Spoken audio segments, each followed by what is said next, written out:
허락하신 하나님의 말씀은 요한복음 13장 1절로 11절까지의 말씀입니다.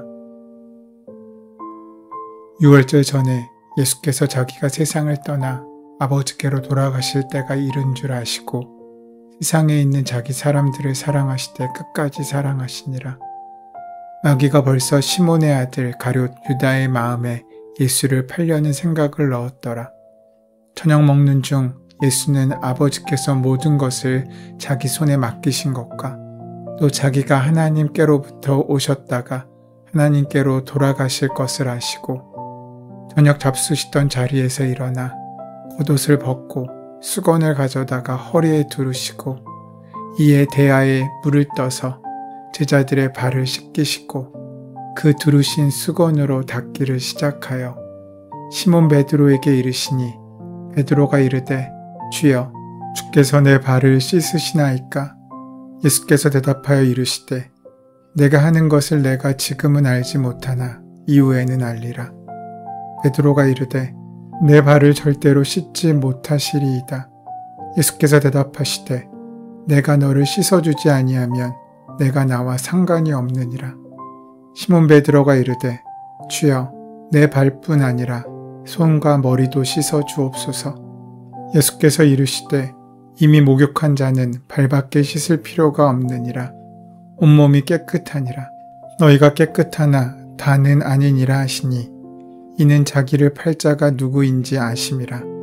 그러므로 다는 깨끗하지 아니하다 하시니라. 요한복음의 전체적인 구조를 볼 때 1장부터 12장까지를 표적의 책이라고 부르고 13장부터 21장까지를 영광의 책이라고 부릅니다. 13장부터 21장에서 우리는 예수님께서 십자가에 돌아가심으로 하나님께 영광을 돌리시는 이야기를 읽게 되기 때문입니다. 그러므로 오늘부터 읽는 고별 설교는 요한복음의 핵심과도 같은 부분입니다. 예수님의 중요한 말씀들이 이 안에 기록되어 있기 때문입니다. 여기서 예수님은 모든 것을 주시는 분, 아낌없이 주시는 분으로 나와 있습니다. 하나님의 때가 이르심을 아신 예수님은 하나님께로 돌아가실 때가 되었음을 아시고 완전한 사랑의 본을 보이십니다. 사랑하는 제자들과 마지막 저녁 식사를 하시면서 그들이 영원히 잊지 못할 사랑의 의식을 행하신 것입니다. 1절은 이렇게 말합니다. 유월절 전에 예수께서는 자기가 이 세상을 떠나서 아버지께로 가야 할 때가 된 것을 아시고 세상에 있는 자기의 사람들을 사랑하시되 끝까지 사랑하셨다. 마지막에 나오는 끝까지 사랑하셨다는 단어는 두 가지 의미를 갖고 있습니다. 하나는 마지막 순간까지 사랑하셨다는 뜻이고 다른 하나는 마지막 한 방울까지 다 퍼주도록 사랑하셨다는 의미입니다. 실제 예수님께서는 제자들을 사랑하시되 목숨이 다하는 그 마지막 순간까지 당신의 마음 전부를 들여 사랑해 주셨습니다. 그 한없는 사랑을 드러내시기 위해 예수님은 제자들의 발을 씻어주십니다. 4절 이하를 보니 예수님이 제자들과 한참 음식을 들고 계실 때 갑자기 자리에서 일어나서 겉옷을 벗고 수건을 가져다가 허리에 두르셨습니다. 오늘 본문은 제자들의 발을 씻기시는 예수님의 모습을 그리고 있습니다. 원래 발을 씻기는 일은 그 당시에 존재했던 일입니다. 주로 샌들을 신고 다녔던 유대인들은 발이 더러워지기 쉬웠습니다. 그래서 집에 들어오면 발부터 씻었던 모양입니다. 당시 중동 지방에서는 손님들이 초대되어 오면 그들에게 먼저 발을 씻을 물을 내어주는 것이 예의였습니다. 그리고 그 집에 노예가 있다면 그를 시켜 손님의 발을 씻겨주게 했습니다. 땀과 먼지로 더러워진 다른 사람의 발을 씻어주는 것은 가장 큰 예의의 표현이었고 또 노예가 맡는 천한 일이기도 했습니다. 그런데 그 일을 지금 예수님께서 하고 계신 것입니다. 겉옷을 벗고 수건을 허리에 두르셨을 때 예수님은 노예의 자리로 스스로 내려가신 것입니다. 그러니까 누군가의 발을 씻긴다는 것은 신분이 낮은 사람들이 하는 행동이었다는 것입니다. 그 일을 지금 예수님께서 제자들에게 하고 있으신 것입니다. 그날은 만찬의 날이었습니다. 아마도 예수님은 작정을 하셨던 것 같습니다. 뜬금없이 일어나셔서 제자들의 발을 씻기셨기 때문에 제자들은 많이 당황했을 것입니다. 그렇다면 왜 예수님은 제자들의 발을 씻기셨겠습니까? 우리는 보통 그냥 예수님께서 성김의 모범이 되시기 위하여 세족식을 거행하셨다고 넘어가기 쉽습니다. 그 생각, 그 행동을 하신 이유나 계기가 무엇인지를 조금 더 생각해 본다면 우리는 더 깊은 의미를 발견할 수 있습니다. 그런데 오늘 본문을 묵상하다 보면 예수님께서 제자들의 발을 씻기려고 하셨던 구체적인 이유가 보입니다. 그 이유는 한 가지도 아닙니다. 요한복음의 저자는 몇 차례에 걸쳐 제자들의 발을 씻기시는 이유에 대해 설명하고 있으십니다. 오늘 그 구절이 우리에게 다가옵니다. 그렇다면 그 구절은 어떤 부분입니까? 예수님께서 제자들의 발을 씻기신 이유가 무엇이겠습니까? 첫 번째로 자기가 이 세상을 떠나서 아버지께로 가야 할 때가 된 것을 아시고입니다. 이제 그동안 교제하고 사랑을 나누었던 제자들과 헤어져야 할 시간이 다가오고 있음을 예수님께서는 아시고 계신 것입니다. 언제나 헤어짐은 그 마음이 아픕니다. 그 관계가 끈끈하면 할수록 더욱더 그렇습니다.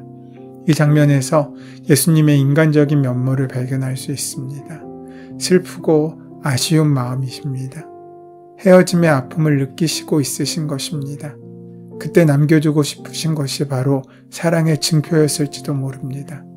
그리고 선택한 것이 바로 섬김이셨습니다. 끝까지 낮아지고 섬기고 베풀고 나누는 사랑을 보여주고 있으신 것입니다.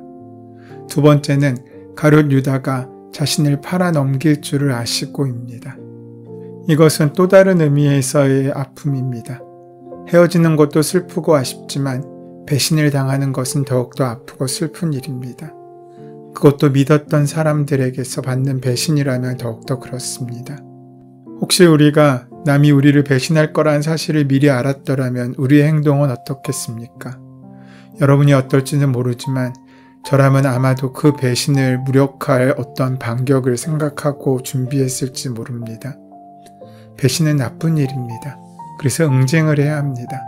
아무리 제자여도 아무리 친구여도 배신은 순순히 당할 수만 없는 일이지 않습니까? 그것이 예수님과 우리와의 차이입니다. 예수님은 그 배신에 대응합니다. 그런데 그 대응이 심판이나 복수가 아니라 사랑이라는 것에 차이가 있습니다. 세 번째는 아버지께서 모든 것을 자기 손에 맡기신 것과 자기가 하나님께로부터 왔다가 하나님께로 돌아간다는 사실을 아시고입니다. 이는 자신이 십자가를 지실 것을 아셨다는 의미인 것 같습니다. 죽음을 앞두고 예수님께서 마지막 남긴 말도 사랑이셨습니다. 억울함 앞에서 마지막으로 남긴 것이 자신의 권리를 주장하는 것이 아니라 오히려 조용한 사랑의 섬김이었던 것입니다. 여러분, 오늘 예수님의 모습을 보면은 예수님의 모든 인생의 끝이 무엇으로 귀결되고 있는지 우리는 볼 수 있습니다. 그것은 예수님의 모든 삶의 방향은 결국 사랑으로 통한다는 것입니다. 고난이 와도 사랑이었고, 공격이 와도 사랑이었고, 감정이 상해도 결국은 사랑이었습니다. 세상에 그것보다 더 큰 힘이 어디 있을까 싶습니다. 누구도 넘어뜨리지 못할 힘, 누구도 흔들 수 없는 의연함은 바로 모든 길을 정해진 사람에게서 나옵니다. 오늘도 많은 일들이 벌어집니다. 예상 밖의 일들이 있고 끊임없는 도전과 공격들이 있을 수 있으며 믿는 사람에게 배신당하기도 하고 때로는 상처받고 넘어지기도 합니다. 그렇게 흔들리는 감정들이 나를 혼미하게 만들지도 모릅니다. 그래도 우리의 길은 이미 정해져 있습니다. 어떤 길을 걸어도 그 길의 끝은 결국 사랑이어야 하기 때문입니다. 하지만 이런 예수님의 마음을 모르는 제자들은 예수님의 행동에 크게 당황합니다. 예수님께서 팔을 걷어붙이시고 제자들의 발을 씻기려고 하시자 베드로가 크게 당황을 한 것 같습니다. 예수님의 행동을 그래서 크게 말립니다. 어떻게 보면 당연한 일입니다. 이것은 선생이 제자에게 할 행동이 아니었기 때문입니다. 오히려 제자들이 선생에게, 종이 주인에게 하는 행동이기 때문입니다. 그러니 베드로의 반응은 일반적인 사람이라면 당연한 것입니다. 그렇게 예수님과 베드로 사이에 논쟁이 시작됩니다. 예수님께서는 이 행동이 베드로와의 특별한 관계를 증명하는 것이라고 말씀하십니다. 그러자 이번에는 베드로가 돌변하여서 발이 아니라 몸을 다 씻어달라고 요청합니다. 정말 누구보다도 예수님과 특별한 관계가 되고 싶었던 모양인 것 같습니다. 이 본문의 주제를 정한다면 아마도 내가 너를 씻기지 아니하면 너는 나와 상관이 없다가 될 것입니다. 하지만 베드로는 스승이신 예수님의 이러한 과분한 사랑을 받을 수 없었습니다. 예수님은 누군가의 발을 씻기는 천한 일을 하실 분이 아니시기 때문입니다. 그래서 예수님의 사랑의 섬김을 거부합니다. 하지만 예수님께서 말씀하십니다. 이것을 행하지 않으면 내가 너와 아무런 상관이 없다. 우리는 받은 것이 있어야 나눌 수 있습니다. 우리는 스스로 어떠한 사랑의 샘물도 퍼올릴 수 없는 연약한 존재들입니다. 우리 안에서 새로운 것이 만들어지는 그런 존재가 아니라는 것입니다. 주님이 주신 것들을 받아 풍성하게 나눌 수 있는 그런 존재들입니다. 그래서 우리는 잘 받을 줄 알아야 합니다. 많이 주기 위해서는 많이 받아야 합니다. 잘 받을 줄 알아야 잘 줄 수도 있습니다. 무조건 배려하는 것이 사랑이 아닙니다. 무조건 거부하는 것이 존경이 아니라는 것입니다. 무조건 주는 것이 나눔이 아닙니다. 주실 때는 잘 받을 줄도 알아야 합니다. 받는 감격을 하는 사람이 주는 기쁨도 누릴 수 있기 때문입니다. 받은 은혜가 충만해야 주면서 우리는 교만하지 않을 수 있습니다. 그러므로 지나치게 배려하지 않아도 됩니다. 모든 것을 양보하다가는 천국의 열차도 놓치게 될 수 있습니다. 양보가 미덕이 아니라 받은 것을 잘 전할 수 있는 것이 온전한 미덕입니다. 그래서 우리는 잘 받을 줄 알아야 합니다. 오늘도 우리는 하나님의 은혜를 먼저 공급받는 존재가 되어야 됩니다. 그래야 오늘 하루 주님의 사랑을 나누며 살 수 있습니다. 그러하기에 잘 받는 것도 능력이 됩니다. 받고도 받은 줄 모르는 사람이 많습니다. 누가 주었는지도 모르며 많은 것을 받기만 하는 사람도 많습니다. 언제 받았는지, 어떻게 받았는지 모르는 사람들이 허다합니다. 그런데 내가 받은 것을 기억하는 사람, 그렇게 받을 줄 아는 사람만이 은혜의 온전한 통로가 될 수 있습니다. 오늘 본문 말씀에서 그렇게 제자들의 발을 모두 씻기신 다음 예수님께서는 다시 예수님의 자리로 돌아오십니다. 그런 다음 제자들에게 던진 첫 마디가 이렇습니다. 내가 너희에게 한 일을 알겠느냐? 그 의미를 풀어 번역하면 이렇게 됩니다. 내가 무슨 뜻으로 너희의 발을 씻어주었는지 너희는 알겠느냐? 이 행동을 통해 내가 너희에게 기대하는 것이 무엇인지 너희는 알겠느냐? 여러분들은 아실 수 있습니까? 우리는 묵상해야 할 것입니다. 제자들은 예수님을 주인이라고 불렀습니다. 주님이라고 부른 것입니다. 노예제도에 있던 시대에 살던 사람들이 누군가인가 주님이라고 부르는 것은 심각한 일입니다. 주인이 죽으라면 죽기까지라도 하겠다는 의지가 표현된 것입니다. 제자들은 노예가 아니라 자유인이었습니다. 그럼에도 불구하고 그들은 스스로 자원하여 예수님의 종으로 자처했습니다. 그만큼 예수님을 존경하고 끔찍하게 여겼다는 것입니다.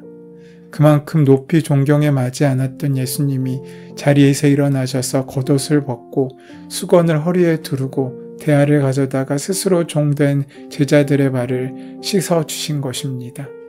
노예가 주인의 발을 씻는 일은 당연한 일입니다.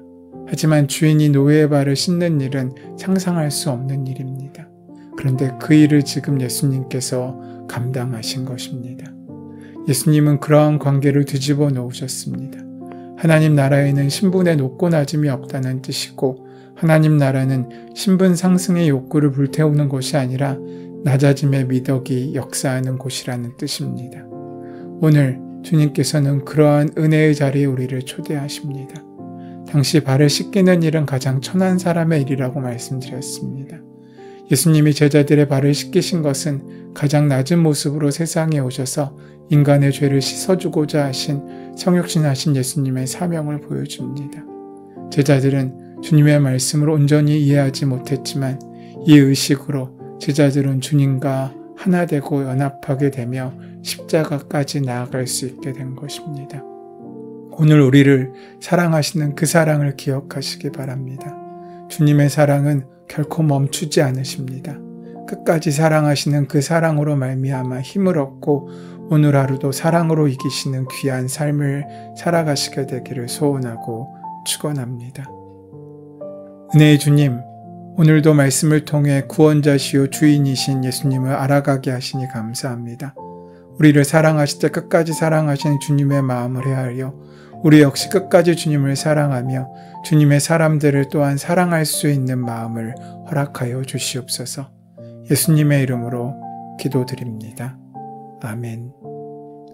이제 오늘 이 아침 우리를 향해 주시는 성경 본문의 말씀이 나에게 주시는 말씀으로 만나지기 위하여 본문의 말씀을 함께 묵상하시고 기도하는 시간 가지도록 하겠습니다.